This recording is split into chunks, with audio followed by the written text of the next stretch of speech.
Welcome to the Startup Espresso. I'm Waldo Martin, the host of the show, where we talk about raising funding for your startup and the time it takes to have an espresso.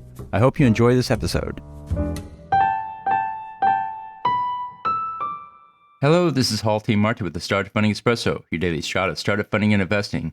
The expectation bias is defined by Wikipedia as the tendency for experimenters to believe, certify, and publish data that agree with their expectations for the outcome of an experiment, and to disbelieve, discard, or downgrade the corresponding weightings for data that appear to conflict with those expectations.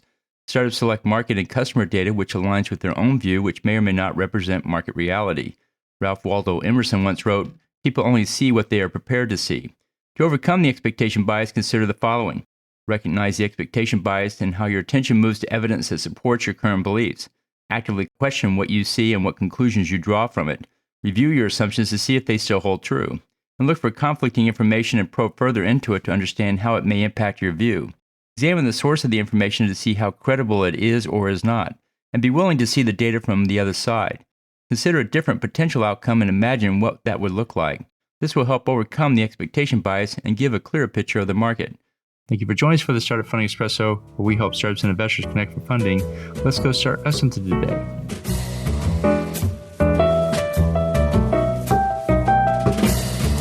Waldo Martin is the director of Investor Connect, which is a 501c3 nonprofit dedicated to the education of investors for early-stage funding. All opinions expressed by Hall and podcast guests are solely their own opinions and do not reflect the opinion of Investor Connect. This podcast is for informational purposes only and should not be relied upon as a basis for investment decisions.